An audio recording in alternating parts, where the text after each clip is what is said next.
In today's episode, we're going to be talking about using social media to enhance customer experience and build deeper emotional connections.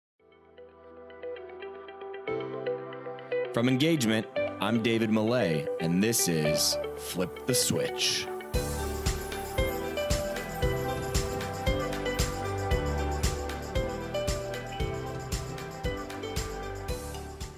What's going on, everybody? Welcome back to another episode of Flip the Switch, where we sit down with leaders in customer experience and employee experience, and we try to figure out what are the trends that they're paying attention to? What are the experiments that they're running? What are the principles that have driven them to success throughout their career? Then we take all those things and we apply them to the worlds of sports and entertainment, hospitality, and service. Now, today we are sitting down with Brooke Sellas, and Brooke is the founder and CEO of B Squared Media. She founded that back in 2012. And what she does with B Squared Media is she really kind of helps organizations adapt and apply lessons that she's learned from helping billion-dollar companies and brands and consumer goods, finance, retail, and others how to connect with their communities through social media primarily. Now, she just dropped a new book called Conversations That Connect, and it is awesome. It is all about really helping these brands connect deeper with their communities, which we are all about here at EngageMint. A little bit more background on Brooke. She's got about 15 years plus of marketing experience, over 10 years focused specifically on social media marketing. She's taught classes as an adjunct professor at NYU, University of California, all over the place. So she's a great thought leader for helping organizations think about how they use social media differently, really to help enhance customer experience, build those deeper connections with their audiences. So without further ado, and talking about all the different frameworks and things that we get into, know that we are going to talk about some different theories that she uses and frameworks that she uses to help these big brands connect with their audiences. And there's a ton of those frameworks and theories that you can apply to your own space. So without further ado, let's jump into this episode with Brooke.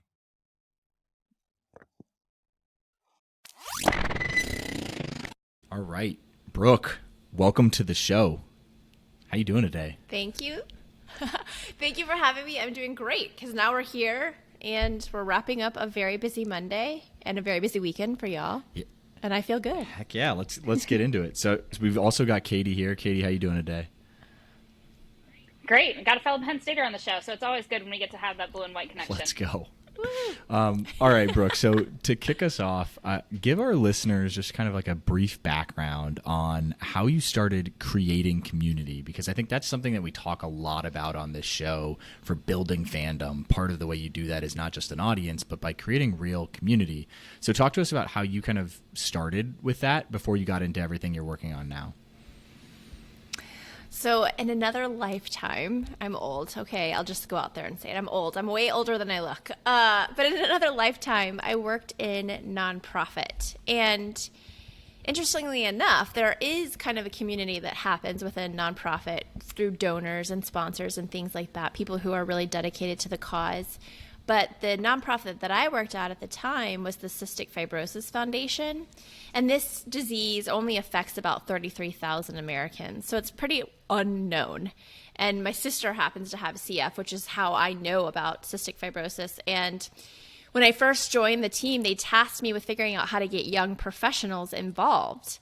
And that's a big undertaking, right? Because at the time, cancer was all the rage with the younger generations. They have a ton of money, they have an amazing community, but really, again, nobody knew about CF. So my idea was to combine Facebook and beer to attract young professionals to become a part of our community in Dallas, Texas. And that's exactly what we did. I mean, this was before pages even existed, by the way. So we created a profile, but used it kind of like a page would be used today. We recruited thousands of friends of ours, since it was a page, and just started talking about beer and cystic fibrosis and our mission. And lo and behold, ended up within about 3 months raising $60,000 for a first time event, which was a pub crawl. hence the beer. Love to hear it. Did that past the pub crawl? Like, did that community stay on? I mean, it reminds me of like similar to stuff we created back at Disney Young Professionals Group, and we can talk about that another time. But like, I mean, did it live on past that one event? Yeah, amazingly it did. So we ended up with new committee members for this Young Professionals Leadership Committee. We ended up with new donors. Now, granted, they were younger donors, but as you probably know, with any business and nonprofit, you try to move people up, right? So even if you're like a SaaS company, you're moving them up from a freemium user to a, basic user to a premium user. And that's kind of the same way we cultivated these volunteers through the beginning of that Facebook campaign was just saying like, great, you attended this event. What can we do with you now? Do you want to join a committee? Do you want to come to this event? Do you want to help us plan more fun events for young professionals around cystic fibrosis? And it just led to bigger and better things. And then that whole concept, I should have said this was the beta test for this concept, and it was accepted and implemented in 88 chapters nationwide after we had our success of the pub crawl. So it did very well, I would say. I love it. And I think that's a good roadmap. I mean, there can be a lot learned if you are a sports team or a big brand with an audience about building community, right? Like getting them involved, giving people actual roles and titles and things, and letting them organically grow the brand. And getting them involved in it, not just talking at them, I think is a huge difference between audience and community, as you so well laid out. Yeah, 100%. I mean, everything was really steeped in those conversations that we started doing in those early days. And those conversations, started really small, but led to bigger and bigger and deeper conversations, which led to more trust and more loyalty and more engagement from the volunteers. Well, and conversations is where we want to go here with the majority of our time together. So I know we've got Katie on the show. Katie just finished your book, and I know one of the big concepts that we talk about in the book is social penetration theory. So I'm going to throw it to Katie. I mean, Katie, kick us off as we get started into that. So I know that one of the things that you really studied, particularly with a lot of these philanthropic organizations, were a lot of the ways that they communicate and how, cliches, facts, opinions, feelings. So give us kind of the overarching, what is social penetration theory, how some of those things play into that, and then let's start to break them down, how brands can use some of those things to better form connections with the customers that they're trying to reach. Yeah, so very long story short, I was trying to understand, how do humans build relationships online? Like, is it different than how we do it in real life? And so what I did for my undergraduate thesis was I looked at the social penetration theory, which was formed in the 70s, way before there was any kind of social media. And essentially that theory said that we build relationships and we grow trust, and our relationships grow based on self-disclosures. And a self-disclosure falls into those 4 categories that you mentioned: cliches, facts, opinions, and feelings. And as I looked at the study and I started to look at the brands and how they communicated with people online, my question was, can we form relationships with brands online the same way we do with people in real life? And the answer is yes, but we're doing a terrible job. So essentially most content out there, even today, and unfortunately even, nonprofits who have a layup for going with opinions and feelings, are still mostly basing their content marketing, especially on social, in cliches and facts, which is not good, because cliches and facts really do nothing to move the relationship forward. Can you give me an example of what like a cliche or a fact coming from a brand might be on social? Yeah, there's one that I use in the book from ProFlowers. I love ProFlowers. I've used them before. I'm a client, and they had a post on, I believe it was Facebook, that had a picture of a bouquet of roses, and it said, "Today, it's your reminder to stop and smell the roses today." It's literally a cliche. And it doesn't really do much to tell us anything about why ProFlowers over 1-800-Flowers, Urban Stim. I mean, there are 1,000,001 places to order flowers these days. So it didn't do anything to make me trust or align with the brand messaging, even though I'm a customer of theirs. And then a fact, literally look at almost any B2B content and it's fact-based. This is what our new product does. Here are the features. It's all very factual, which is great. But facts also, according to the social penetration theory, aren't facts unless they're not otherwise known. So if you're repeating the same fact over and over again in your content, it actually becomes cliche. Right? Again, we're doing nothing to align our brand values with the values of our hopeful community so that we can build trust and relationships. Super interesting. Okay, so as we get into opinions and feelings, that like kind of that third and fourth, like what are examples of those? So we talked about cliches and facts. What about, give me an example of, I guess, opinions and feelings, and how are those different than cliches and facts in terms of social penetration theory, like from an effectiveness standpoint? Yeah. So if you think of it from an analytics perspective or even a marketing or sales perspective, right? Voice of the customer data is so important. It helps us drive everything that we do as a business, whether it's creating sales content or social media content or packaging design, product development, research and development, right? That voice of the customer data is so important. So if as a brand, I'm asking you, my audience and or communities, what your opinions and feelings are in general, but also about our brand and our products and our services, I'm more easily capturing that voice of customer data from the right audiences. I'm not having to kind of like throw it out there on the interwebs and see what comes back. I'm asking my specific audiences. So quick examples. One that I love, I'm from Texas. And so if you've never been to Texas, there's a fast food chain down there called Whataburger. Are y'all familiar with Whataburger? Most amazing chicken biscuits you've ever had. There's my Southern coming out, right? They have the best chicken biscuits. That's an intense Southern accent. It's very intense, but I've spent a lot of time getting rid of that. So they put out an amazing post, right? Because everybody assumes when you go to opinions and feelings that it has to be like risky, but they put out this amazing post that says, at this point, even we're confused. We got to know, is it Whataburger, which is the correct way to spell it? Like what a burger, right? Or is it Waterburger, like water? Because in Texas, we all pronounce it Waterburger. And they had thousands of comments and thousands of likes and thousands of shares on this really innocuous piece of content, right? But it was hilarious. They knew their audience really well, and they kind of put this out there as a layup and got all of this response. But they also collected voice of customer data because you could see funny little anecdotes from the customer about why it's Whataburger and not Whataburger. Does that make sense? It does. It does. It makes me think of, just side tangent.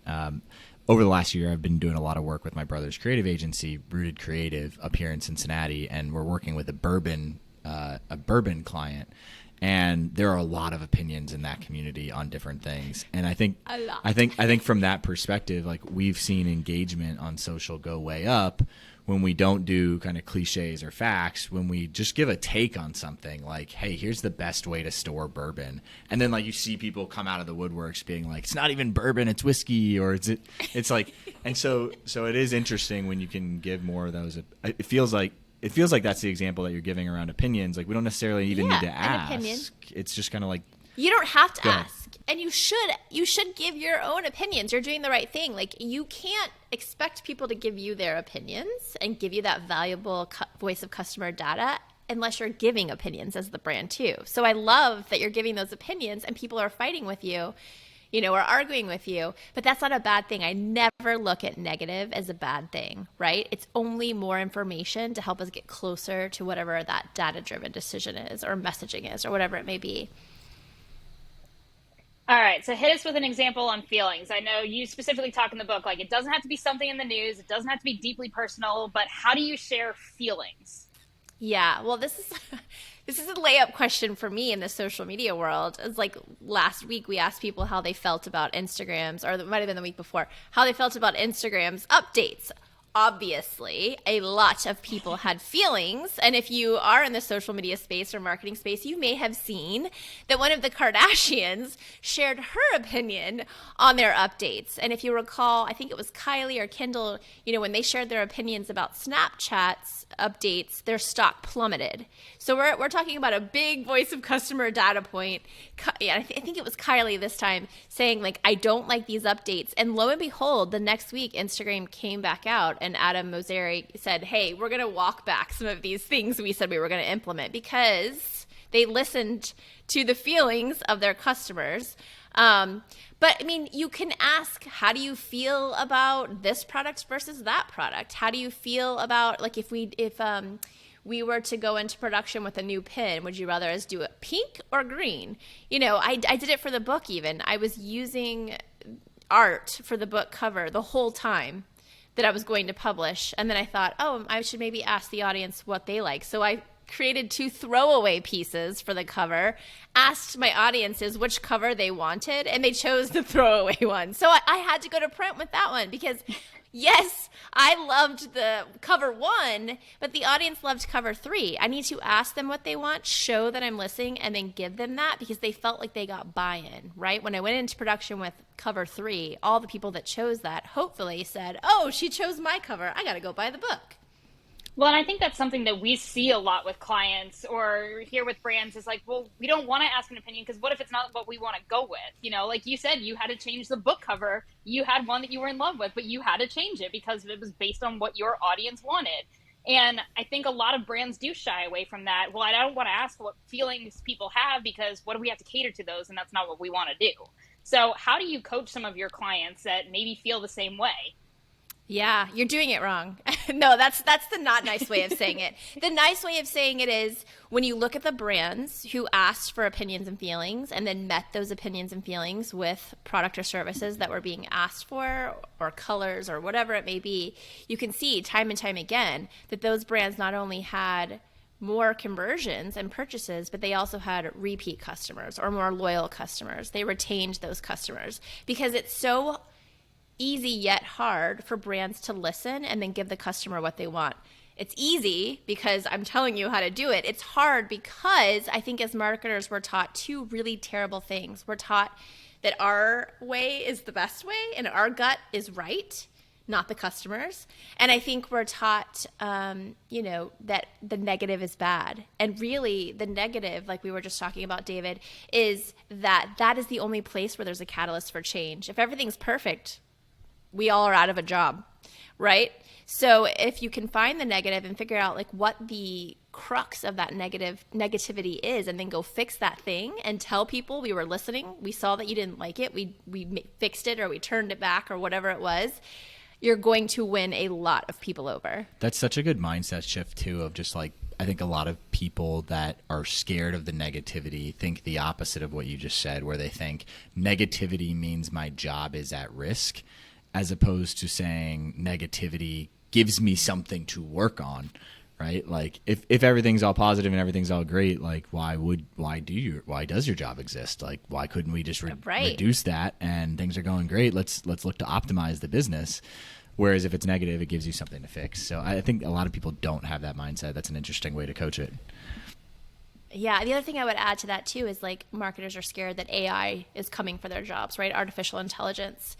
Artificial intelligence can bring you all of the negative data that's happening, but they can't make the creative solution for what fixing that negative data is. So that's also job security. So keep that in mind, marketers. If you do it this way, you focus on the negative in a positive way, you can beat out the AI for your job. So funny too. Like side tangent, Katie and I were messing with Dolly 2. Have you played with that at all? Yeah. And we were messing with it this weekend. Haven't we all? I was messing with it this weekend, and I was like, there is still a lot of work that, like, even though that technology exists, like, you still have to be good at prompt engineering and, like, figuring out how to do stuff. It's not there yet. So, anyway. It's not there yet, yeah. It's scary good, but not there yet. Well, let's shift gears a little bit. I think something like that we're on this topic here is, like, often I feel like brands think that they have to share their feelings or on like things on the news or something that's like deeply personal. But from what I hear you saying, at the end of the day, it's really about connecting with the audience. It's not about like you don't something in the news happens, you don't have to share your feelings on that, right? Like, please don't. Yeah. So with that being said, like, I mean, how can brands better demonstrate their values and like their personality and the culture of the brand without just like commenting on the news what they think about things? Yeah, I'm going to give an example that could be seen as risky, but it's not. I promise it's not, because it ties exactly in with the brand core values and the core values of their audience. Patagonia is it's an outdoor apparel brand. The people who buy from Patagonia probably are climate change supporters, right? They care about the environment in one way or another. Patagonia's message has always been, about sustainability and the climate. They actually came out, I want to say like 9 months ago now, and put a post out saying that they were going to stop running ads on Facebook. And the reason behind that was because Facebook tended to share misinformation or disinformation about climate change. And that really went against their brand core values. Now, again, this sounds risky, but when you think about who Patagonia is, the types of apparel that they create people for, that only brought people closer to them. The people who were already aligned with those brand core values of, supporting the environment, making the environment better, climate change support, et cetera, got closer to the brand because they said, hey, by the way, here's our brand values, which you already know, but here's how much we mean it, right? They're proving their brand promise more urgently than before. And I think that's a really important step for brands to get behind if they do want to work on trust and loyalty. I think that's a great example of it. I think there's there's some other ways too, like as I'm thinking about this question around like demonstrating personality. I think that is something that we've talked about here a lot as well, is a lot of times people try to go the opposite route, like, right. And they're like, they just try to play everything safe. They don't comment on anything. It's just static. This is our brand. It's corporate. We're trying to be mass appeal, so we're appealing to nobody. I actually, teaching back to what we just talked about with Adam and Instagram, what's your take on him and how he's kind of changed the face of Instagram? Forget about the features. In general, my take, and give me your counter take or however it is, like, I think it's awesome having him do his updates that he does. Like, he puts a face to this like this giant corporation that didn't have a face before. And I love that he's given it some personality, but go for it. What's your take? No, I don't disagree with you. I think he's up against the company itself, right? So like, their brand promise is to move fast and break things, right? I mean, that's what they do. Like, they're constantly innovating. And so I think his messaging has been on target with that. But the backlash that they've been receiving from their customer, and this has been not just, a couple of weeks ago, but I think over time with Facebook, is that they're not really taking into consideration the voice of customer data that they're getting. Because we've all been upset for a long time about a lot of things. Two-factor authentication. Anyways, 2FA. I've been upset about their 2FA not being very good for years, and they've never addressed that. And I know I'm not the only, company who works with, their platforms where that's really important security feature. So I think they could do a better job of listening to the voice of customers. So even though they are putting a face and a personality to the brand, they're giving out their opinions and feelings. They're not really soliciting enough of that back, or if they are, they're not really doing a lot with it. So they could do a better job of saying, we heard you, kind of like they did 2 weeks ago, but that was really only because of Kylie Jenner, right? Or Kylie Kardashian, or whatever her name is. Anyways, but you know what I mean? Like, they need to maybe, yes, those people use the platforms, but what about the millions, I'm assuming, of small businesses who use the platform and now are finding it difficult to do it-yourself advertising? What are they doing to meet that voice of the customer? Yeah, it'll be interesting. I know Katie and I always talk about like brand personality. I mean, I'm curious as to how you think about defining a brand's personality. Like, do you have favorite ways to define a brand's personality, like exercises? Because I know a lot of people are they don't necessarily, they might have it in their head somewhere, but that's really hard when you transition social media managers and different things like that. So do you have any specific favorite ways to define a brand's personality? Yes, we have some exercises that we go through during the discovery process with our clients that go through kind of the brand promise, brand core values.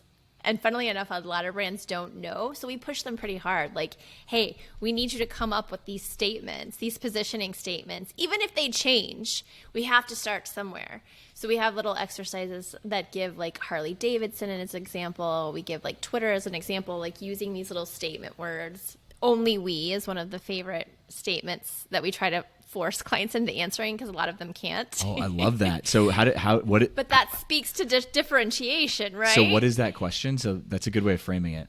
Only we blank. Only we do what? And so a lot of people say, well, only we care about the customer. I'm like, everybody says that. Everybody does it, or at least they should. Wrong answer. You got to find something that truly only you do. And until you can answer that, we're going to have a hard time with differentiation. That's fascinating. I got to think a lot of execs get in the room and start looking at each other when you ask that question too. And then that's a whole separate set of questions. There's a lot of like, oh, beep faces. Yeah. Like, oh no, what do we only do? It's hard, but it's not meant to trip people up or be mean. It's meant to really make you think about what your value proposition is and what some of those core brand values are. Because, you know, if your core brand value is to supply clean water, right? That's really what you get behind. Then you can talk about some of these riskier subjects with opinions and feelings based on the fact that you support providing clean water, period, you know? So you really have to know thyself before you can know thy community.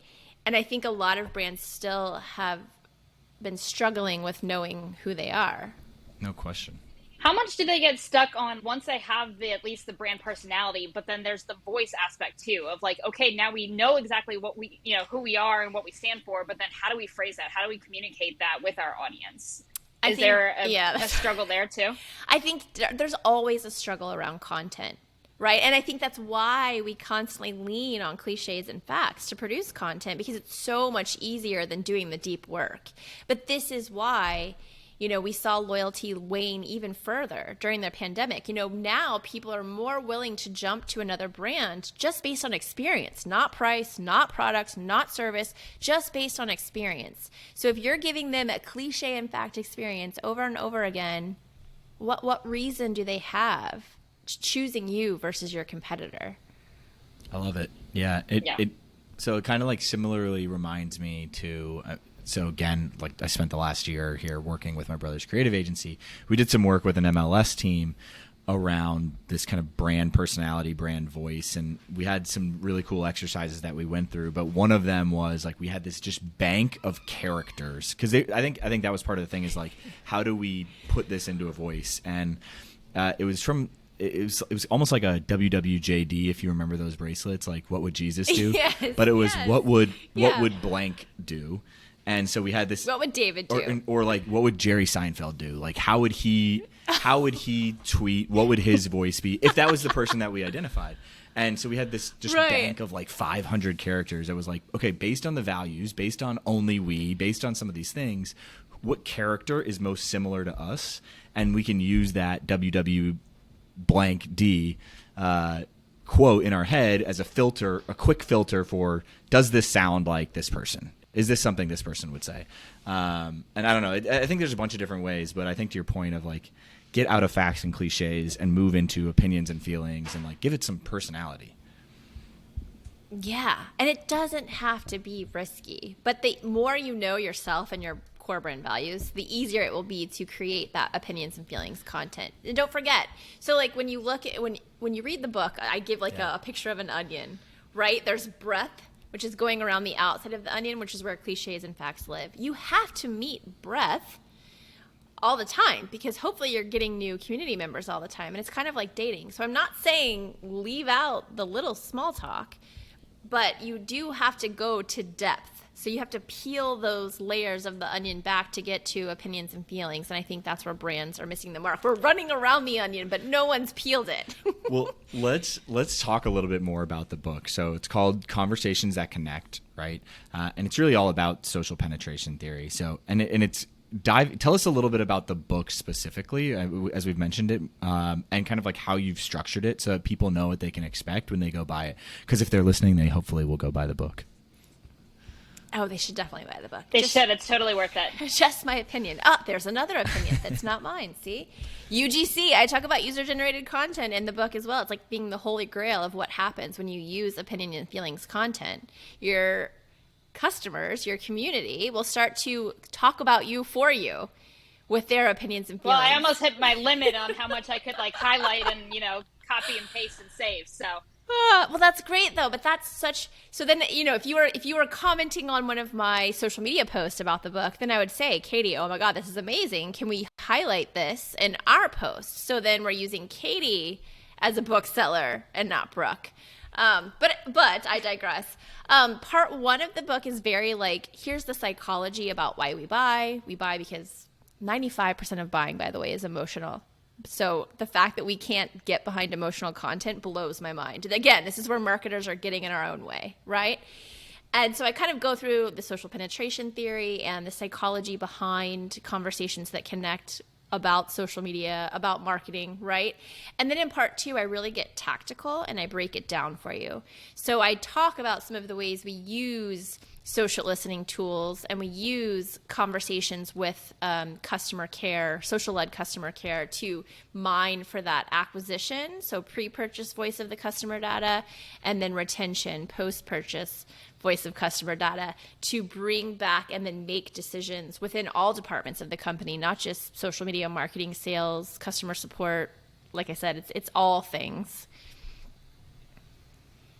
Love it. fantastic. So one of the things that you had in there, I absolutely love your digital customer journey flywheel. We talk a lot about the customer journey on here. We talk a lot about flywheels. You brought both of really good topics that we'd love to discuss on here together. So talk about the digital customer journey flywheel and why it's different from your typical sales funnel. Yeah. So if you've read Jim Collins' book, From Good to Great, you know that a lot of marketers have moved away, modern marketers have moved away from the funnel to the flywheel because it's a non-linear journey, right? People don't just enter from the top and convert at the bottom anymore. They can enter in a lot of different places. And for our flywheel specifically, we put customer care in the center because we believe that if you're doing customer experience and customer care correctly, you hit all points of the funnel, right? There's that pre-purchase chatter that's happening, which I'll give us a really quick side story. We asked all of our customer care clients, how much of your social chatter do you think is acquisition versus retention? Every single one of them said, acquisition's like less than 5%. So we used social listening to start tagging all of these conversations that are coming into the brand on social as acquisition or retention. All brands that we work with had over 20% month-over-month acquisition chatter happening on their pages.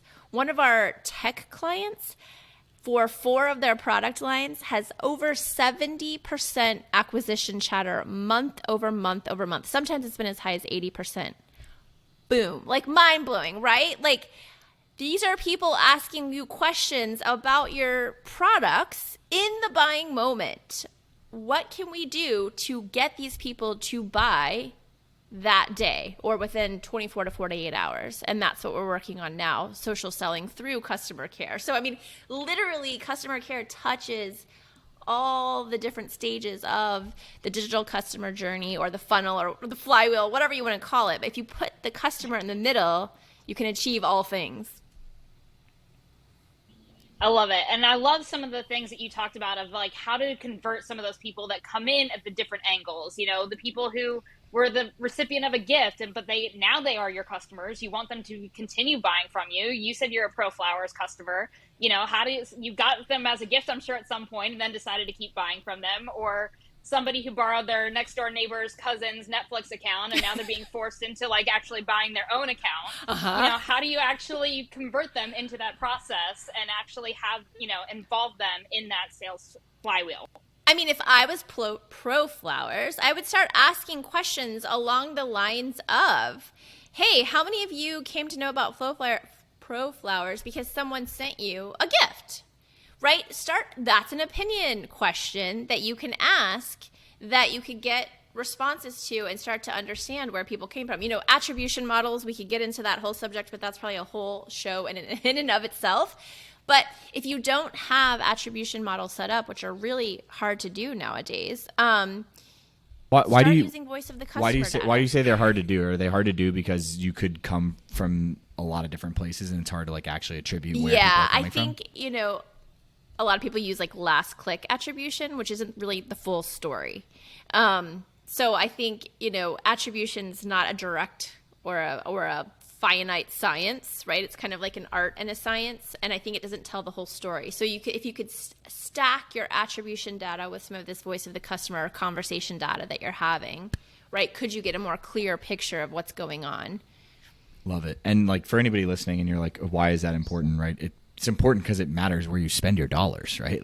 You want to spend your dollars in the highest and best use case, right? So if 80% of your customers are coming from 20% of your spend, you need to be tripling that, right? And figuring that out. Oh my gosh, yes. Yes, if you're getting more than let's say 3x on your advertising right now, my advice is always put more money into it. You can afford it because you're getting a 3+ X. Totally makes sense. Well, let's talk a little bit about kind of the difference between humans and AI in social-led customer care and social media listening. The coffee filter example specifically comes to mind. Yes. So I'll just jump in with the story. So social listening is an amazing tool that uses artificial intelligence to go out into the world, the interwebs, social, anything that's not private, right? So if somebody has a private Facebook page or a private Instagram page or it's a velvet rope community, social listening can't necessarily listen in those places, right? It all depends on privacy. But for the most part, it can listen in a lot of places. And people are probably, if they're not talking about your brand, talking about your industry or your competitors, right? So there's lots of different places to listen. We were working with a luxury appliance brand, and they have usually very high positive sentiment. Sentiment says, is it positive, neutral, or negative, the conversation around their product launches. So they launched this really expensive, very expensive coffee machine. And all of a sudden, we started getting all this negative chatter around this product launch. And that was alarming. So obviously, the tool, the social listening tool, the AI kind of brought this data back to us and told us, things aren't going well. So we were able to dig in, and we found that over and over again, the questions that were being asked, you can also, most social listening tools have word clouds. So you can go into the negative conversation, see the word cloud in that negative conversation, and the biggest word is likely the most used word in the negative conversation, and it happened to be coffee filter.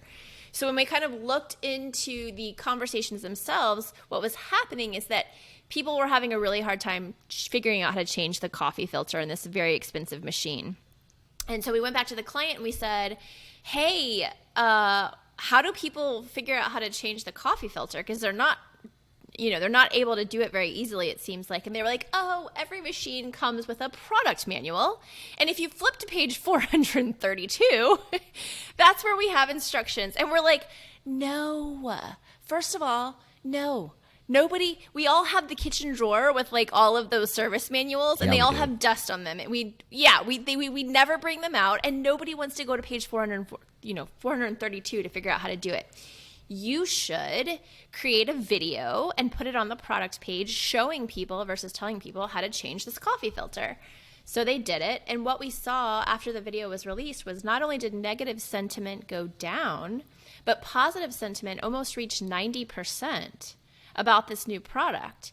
And what happens when people are talking positively about a new product that they've purchased? User-generated content becomes available for the brand to use, but also that peer-to-peer recommendation usually leads to a correlation in more product sales, which it did. So the AI was able to show us what was happening in real time with these negative conversations, but the AI didn't make the solution for the problem. That's why the humans are important. No question. Well, I was thinking about this too, David, from like the activity you and I were doing this weekend of like Googling a question and looking at like what other questions do people ask and like how easy you can generate content. Like it doesn't even necessarily have to be from negative chatter, but like just Google questions that you think people are asking about your product. Maybe you figure out what else they're asking and have this content ready to go. Don't wait for it to be a negative conversation. Yes. Just anticipate and proactively provide the service so that people can find the answers to some of these questions. But I totally agree. I do think, I mean, on that point as well, we've talked about it earlier in this show as well, of like AI versus human and will AI replace stuff? And it's really just, it's a tool to help you get smarter and work smarter, right? It's not a tool to replace a lot of times. Like at some point down the road, will it? Maybe. But like at the end of the day, right now, all the AI software that's out there, or the heavy majority of it, should be a supplement, not a crutch, if you will. It shouldn't be like this is the replacement. It's a supplement. And I think that goes for customer experience or any kind of AI software.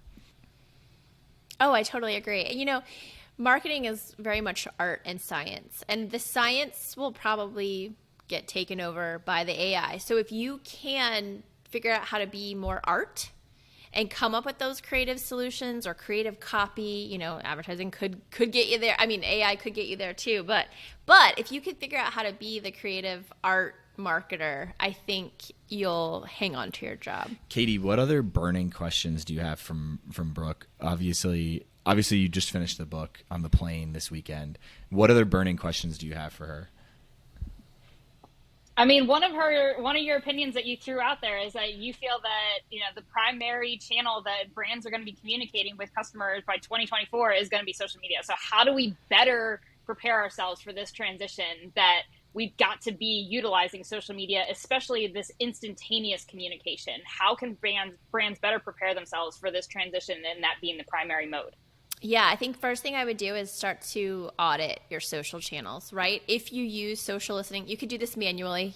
You know, for your mental sanity, I don't recommend this, but you certainly could do it manually. But look at all of that chatter that's coming in. I just told you that, you know, 10 different clients, some of them global major brands, thought that their acquisition chatter was less than 5%. And some of those global major brands had over 80% acquisition chatter coming in month over month. So, you know, do an audit of your social channels and see how much chatter is coming in about the brand, about the products, and then start to look at, okay, is it acquisition or is it retention? What are some of the frequently asked questions that we're getting around acquisition or retention? Once you see those frequently asked questions, remember the coffee story and that word cloud, whatever those biggest or most asked questions are, figure out how to create content around that speaks to answering those questions in a way that solicits or elicits opinions or feelings, right? So it all kind of like plays off of each other. Did that answer your question? It does. Okay, good. And I love the fact that like being proactive and like having the content ready to go, like using the tools that are available, your customers are telling you exactly what they want. And I think people kind of shy away from it. You know, it's like, oh, they're just complaining again. Well, no, like they really genuinely have a question. Like you hear sometimes like, well, the customer's just dumb. No, the customer's not dumb. They're really genuinely trying to figure it out. Make it easier for them. They're trying to give them your money. It makes it easier for you that you're trying to come up. Yes. Yes. Exactly. Let them pay you, please. Yeah, just make it easy for them. Yeah. And I think, you know, I do see where it's difficult to think about servicing your your social media channels 24/7, right? Because social is 24/7. Right. That is going to be probably a mix of your human capabilities and artificial intelligence or bots. If you find that, during that audit, you get mostly frequently asked questions about like, what time are you open or where are you located? A bot can do that 24/7 with 100% accuracy, right? If you get more nuanced questions, like how do I change the needle in my XRS sewing machine, that would be difficult to create 700 different product lines and workflows for the AI, then you're going to probably have to staff with humans. I'm going to give you a layup here. What are some of your favorite tools in this space that brands can use to get smarter about this stuff? I love that question. So we use and love Sprout Social, and we do also have a free listening workbook, a 90-minute social media listening workbook that we created with Sprout. So I gave you the link to that page if you want to put it in the show notes. It's on our site. But there are so many amazing tools out there, right? If you want to do it totally free on the cheap, you could do the manual way that I kind of described. You could also use Google Alerts. It's not perfect, but it will help you start to see what's happening around conversations. So you would go to Google Alerts, put in your brand's name in quotations or your stakeholders or maybe a product name. It would return information that it finds, but it's not very, very good, right? There's also mention.com, and I believe they have one free listener. So you could set up like a brand listener or maybe an industry listener if you're not having a lot of brand conversations yet. And then there's Sprout, and then there's other really expensive, amazing tools like Sprinkler. My biggest advice is know what you want your social listening to do, the tool, what you're trying to achieve with that tool. And then when you get on the demo, make them show you, right? The whole show versus tell. Make them show you what you're trying to achieve. So like, I'm trying to achieve this. Show me how your tool does that. And if they can't prove it on the demo, move to the next demo. I love that. Well, as we move into kind of like wrapping up here, I got to ask, what are some different opinions that you hear in your areas of expertise that you just like flat out disagree with, and why? Because I got to think there are a lot of opinions in this space, and they're constantly changing in the industry. Yeah, I hate blanket statement opinions, right? I hate SEO is dead, advertising is dead. We don't have any brand conversations on our page, so we can't do this. Wrong, all wrong. How every marketer, every company uses the tools in their tool belt, whether it's social media or advertising or having conversations that connect differently. There's no wrong answer. It's not math, right? There's lots of different ways to get to the solution, and it's finding out what works for you and then doing more of that. Over and over again, what we found is that using opinions and feelings works for really every type of brand and every type of industry. There will be a day when I say, oh, wow, it didn't work for toilet paper. I don't know that it does or doesn't. I'm making that up. But, at that point, then I could leave conversations that connect behind. But I hate when thought leaders go out there and say things like, such and such is dead. Like, maybe it's dead for you, or maybe you just don't understand it, so you want it to be dead. Fair enough. Well, what's one thing we haven't covered that I feel like our listeners, as senior leaders in the world of sports and entertainment, people that are trying to turn customers and employees into fans, what's one thing we haven't covered that they should know? I think there's a there with the social selling piece through social listening. So, if you think back to all of that acquisition chatter, right? How can we put a dollar amount to that chatter? If it was 80% chatter in July that was acquisition, can we say that that's $1.2 million in revenue, right? Based on the conversations around this product or service. Then once we know, okay, that conversation's worth $1.2 million in revenue, how can we then capture that revenue for our front line or our organic social media managers or community managers, whatever it may be? Can we provide them with attribution links that say, yes, David, we can help you figure out how to, or we can give you a price sheet between us and our competitor. And if you buy within the next 48 hours, here's a link that will give you free shipping, right? What can we do to push those conversations towards conversion? And then, using social selling beyond that, as cold social selling, finding keywords like best all-in-one printer and joining those conversations when people are saying, where can I find the best all-in-one printer, peers, as the brand to say, hey, we've got a great all-in-one printer. It meets all of the specifications you've listed here. And here's a link. And if you buy within the next 48 hours, we'll give you free shipping or a percentage off or $100 off, whatever it may be. I think people drastically underestimate the value of organic social media. This is just going to be a kind of a crazy question. I don't know what your answer on this is going to be, but if we're thinking about dedicating time towards kind of like posting on social media, because when I think about our clients, like a lot of them, when they're thinking about social media, they think about it from how can we create content and post it, and it almost becomes kind of like asset management, where they're like, we have these assets, we have this video, and all of our resources and time and mind space in social media is about getting that content out. And there's very little dedicated towards this social selling. So if you're thinking about, obviously you can't not post ever, but if you're thinking about a mix of activities, like what should that percentage be? Like if let's say you've got, I don't know, does that question make sense? Yeah, I think I see what you're saying.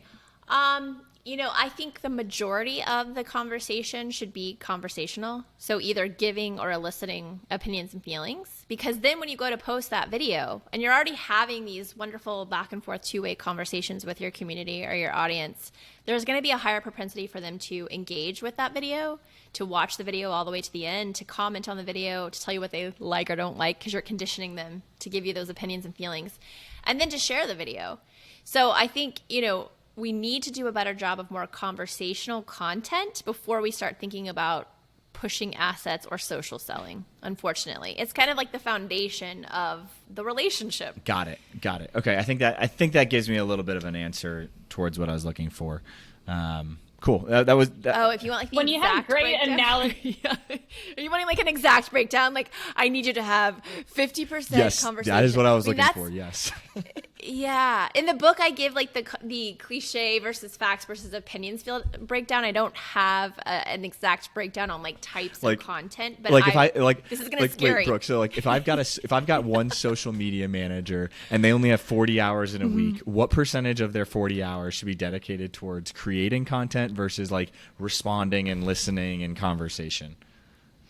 Oh, God, that's so hard. Well, I'd say 50-50. Okay. And then you don't even have room for social selling, right? I mean, this is probably a team of people, or at the very least, a team of social media community managers, I should say, like CMGRs. That makes sense. That makes a lot of sense. And that, I think, is a good answer that helps me think about this as well. Okay, cool. Katie, ask something a little easier. Go ahead. Well, you had a great point in there, too, about social selling, of like empowering the people to have the bartender tab. So can you expand on the bartender tab concept? Because I think this is a really good point, too. Yes. In my younger days, I used to frequent the bar a lot. And when you go to a bar, especially busy bars, inevitably you have to wait forever for a drink, or somebody doesn't know how to make a chunky monkey, or, whatever the situation may be. So when they mess up or when you have to wait for a long time, bartenders, I also know a few bartenders, have what's called a house tab. And this house tab, they get a certain amount every night where they get to comp drinks. So maybe it's somebody who comes in all the time and it's a loyal customer. They're comping a drink. Like, oh, Brooke, oh my God, we haven't seen you forever. Here, first Chunky Monkey's on us, right? Or they mess up the Chunky Monkey and they're like, oh, so sorry. Here, the next one's on us. The actual Chunky Monkey's on us. Or you had to wait forever. The house tab is what I want marketers to get behind for their social media teams, because if you could give your social media teams a house tab that essentially is, a limit, whether it's per day or per week or per month or per year, that they're allowed to surprise and delight people. So not just customers, which we always tend to think of customers when we talk about customer care, but I want you to start thinking about customer care as the pre-customer too. That acquisition. What kind of house tab could you use to capture someone in that buying moment and convert them? Because as you mentioned, like 95% of buying is on emotions. It's on that experience. And we talk all the time about, service recovery, what happens once they're already a customer. We talked about, Ritz-Carlton and their $2,000 allotment that they have to be able to take care of customers. But why not take care of the customers before they buy and get them right from the start? You don't have to wait until they have a problem we talk about customer loyalty and how much value they provide to a brand, that they're more loyal to a brand when you take that extra care. So I loved that concept of the house tab, to be able to take care of them in that process. Oh, thank you. Thank you. It always goes back to beer. Thank you, Bar Days, for giving me that wonderful concept. And I think that's a great place to wrap us. It is now 5 o'clock on Monday, and we're talking about beer. We started with beer. I think that's a good place to end us. Brooke, it's been awesome having you on the show. Where can people follow along, engage with you, buy the book? Give us the details. Sure. So you can find all the things at our website, which is B squared. So Brooke, like the letter B, Brooke, B squared .media. And you could also do a search for me, Brooke Sellas, Sellas. Oh, and my name does have an E on the end of it, so it's BROOKE SELLAS. And I think I'm like the only Brooke Sellas on the planet thus far that I found. So you could just Google that. And then all of the book information you'll find either connected to me or on the website. We'll put all that stuff in the show notes, too, to make it easy for everybody listening or that's driving in a car on their way to work or something or other. Cool. Katie, anything else before we close this?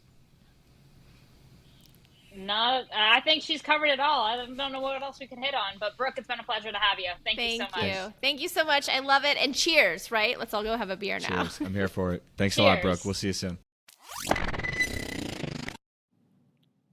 Hey guys, before you head out, just wanted to say thank you so much for listening to the show. If you enjoyed it, head over to iTunes to subscribe, rate, and leave a review. That helps more of your peers find the show as they search for ways to get better in their own roles. But this podcast is just a small part of what we do at EngageMint. In our normal day in the office, we're crazy focused on helping athletic departments and sports and entertainment companies generate more revenue by becoming more customer-centric. To see how we might be able to help your organization, visit engagementpartners.com to learn more. Download a free guide, check out our blogs and case studies, or schedule a call with us if you want to see how we can help with your particular objectives. Our goal is to help you create deeper connections with fans and generate more revenue. So when you're with us, hopefully you find a nugget or two that helps your cause.